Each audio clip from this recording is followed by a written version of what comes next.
Hey everyone, my name's Walter and we're here to talk about something I follow a lot but rarely cover. Hansen vs. Predator was a 2017 sting that happened about a decade after the original run of To Catch a Predator. The TCAP community was very starved for content, so these guys have been memed on way harder than most TCAP alums. And possibly the most hated of them all is Jeff Sokol, the man who walked in with a delicious looking pizza and tried to eat a slice casually, by folding it in half. Anyway, let's get into it with the humiliation of Jeff Sokol.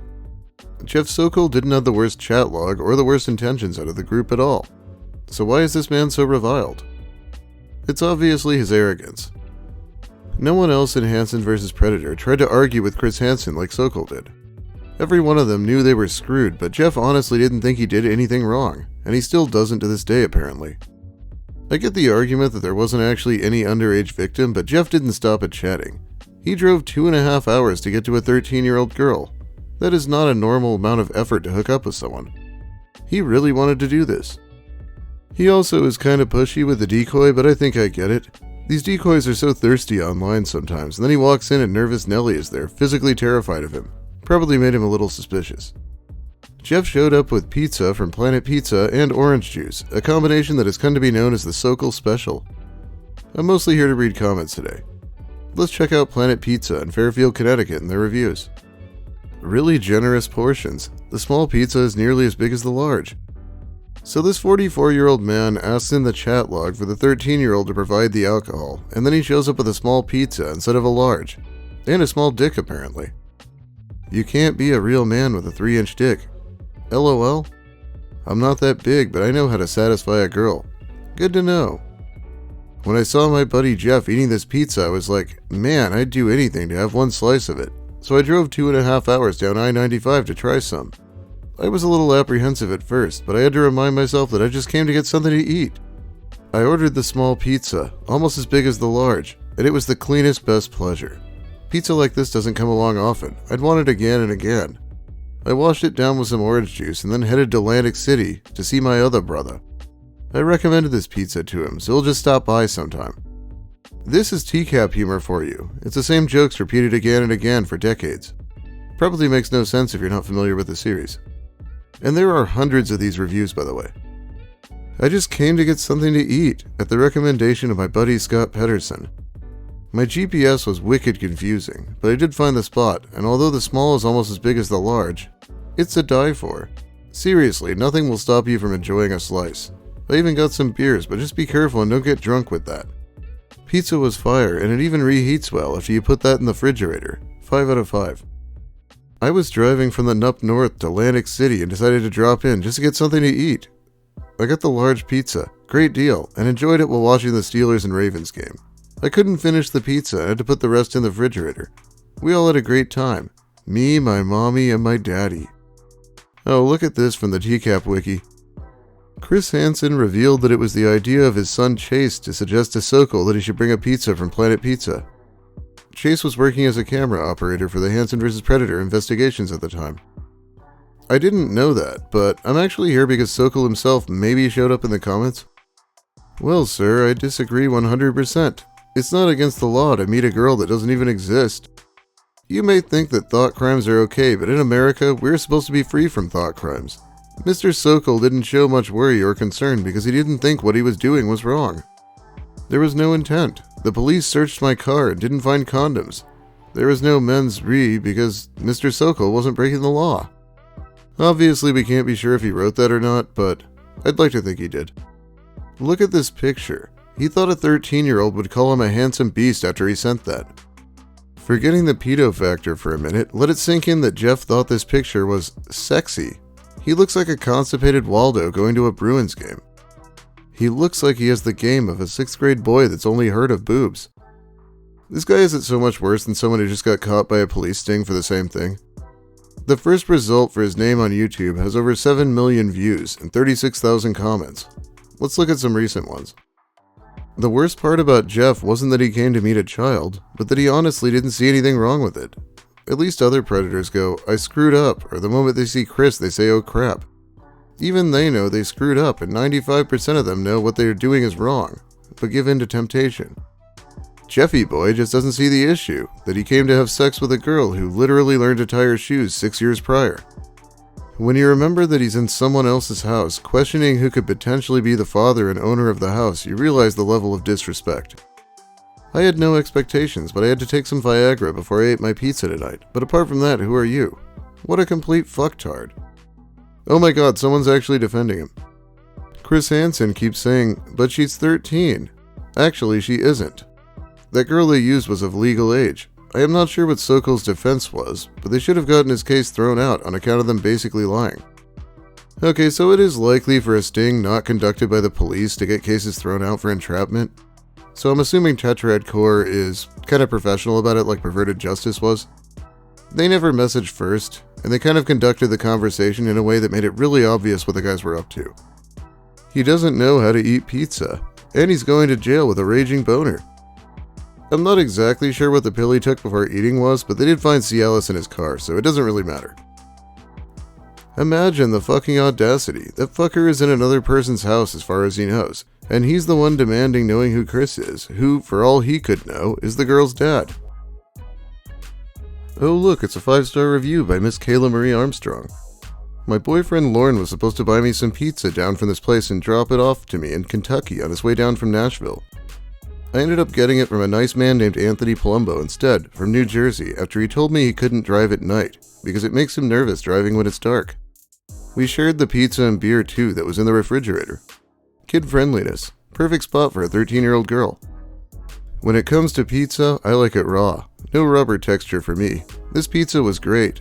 Even though it cost $35, $39, you get so much extra that you can put that in the fridge, which I gave to my brother, my other brother. Taste was great. If you don't believe me, you can smell my breath. I'd like to point out that a lot of the reviews that aren't Sokol jokes are actually very negative. That doesn't prove anything, but just be apprehensive. Like Jeff, before you drive 2.5 hours to possibly get shitty service. I'm not a driver at night, so I went here for lunch. They asked to see my library card to prove I was old enough to buy a pizza. I sat on the edge of my chair as I ate my pizza and stubbed my toe on the banister on the way out to my bluish/purple 2004 PT Cruiser. That pizza bite, $7.55, is classic. Let me see, I've been caught soliciting a minor, I'm on camera, and likely will be arrested. Let me also look like a slob while I'm at it. Yeah, I bet this guy has just been wishing that he hadn't eaten pizza in front of Chris Hansen in the years since. He got one of the longer sentences too, because he didn't take a plea deal. You guys are honestly hating on him so hard. Believe it or not, 100 years ago, what Jeff did wasn't even illegal. The age of consent was 9 100 years ago, and there was no problem. The liberals came along and started using their political correctness to change the laws for absolutely no reason.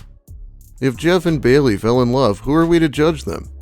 He genuinely loved her and had feelings for her, and was ready to take the next step and take her hand in marriage. That's a great thing. This post is being facetious, of course. The thing about it not being illegal 100 years ago is something his lawyer said in court. I have heard a lot of dumb defenses before, but that has to be the first time I've heard this one. Who cares what the law was 100 years ago? Maybe we should operate our court system on what the law is now? How do you know we weren't just going to have one drink? People get together, they have a drink, it's normal. Cop, she's 13. As of this date, Jeff tried to change his name and argued that the reason was because this show caused him great mental stress and has caused him to lose opportunities because he is so easy to Google. His request was denied. I guess I'm probably not helping things by making a video about him. What a shame. I tried this place when I was on vacation.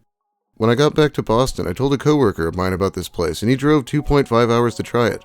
Unfortunately, I haven't seen him since. He is not too cute, and not built too well either. If anyone has any info, please let me know, or don't, as he is kind of a dishonest and dirty person. Here's an actual 1-star review complaining about the situation. Every time I have called, I've been told they only do card orders. First call and I was told you can't use cash after 9. Okay, understandable because of the town. But around 6? The next afternoon?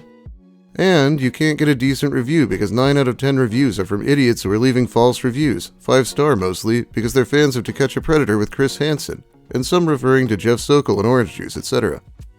That does kind of suck, but I easily noticed the actual reviews were mostly awful, so it can't be too hard.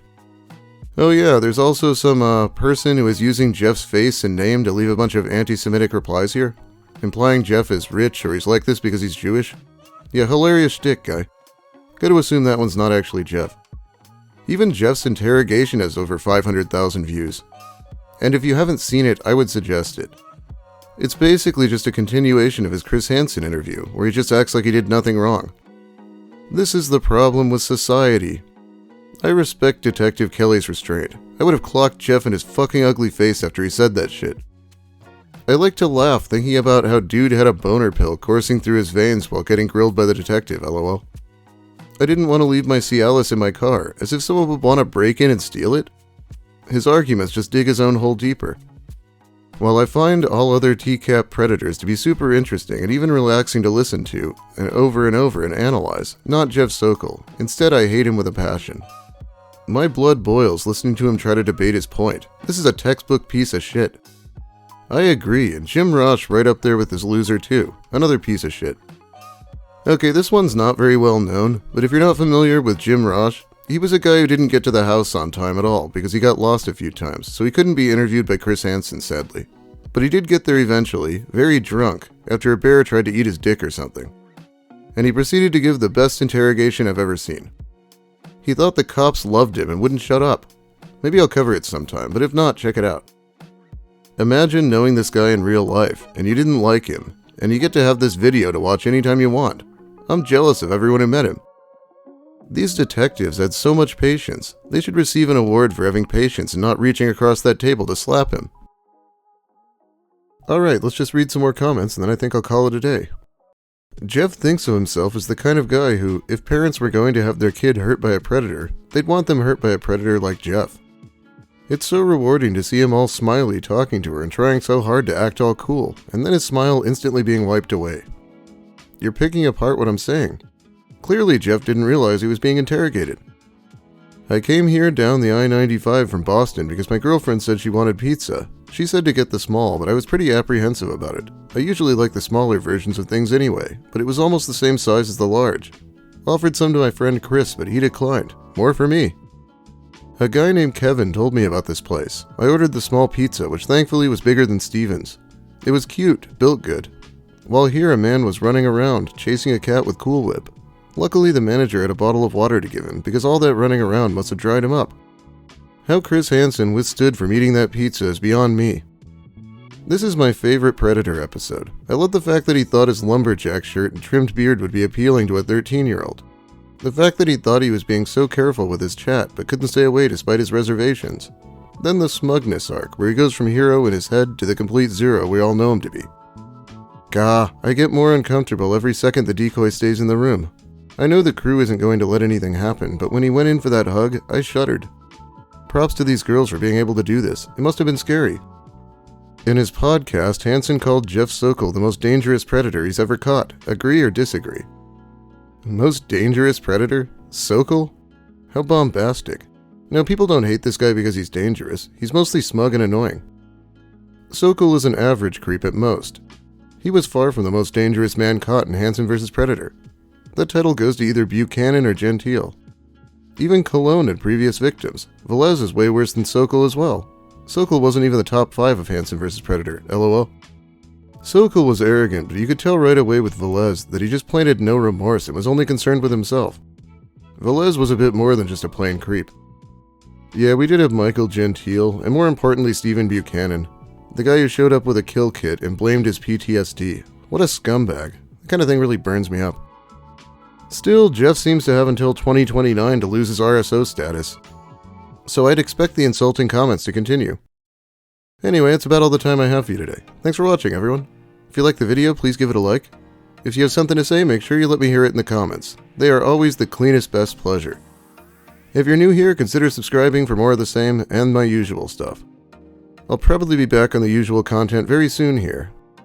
If I manage to upload this, then I guess my computer must be kind of working at least. Big ups also to my awesome patrons. I'll be shouting them out next time when I probably cover some nice guy posts, like I usually do. However, I can definitely cover more Predators in the future. There are a few I've always wanted to talk about. Have a great day, everyone, and remember, chat is chat, but showing up is showing up. And guess what, Jeff? You showed up.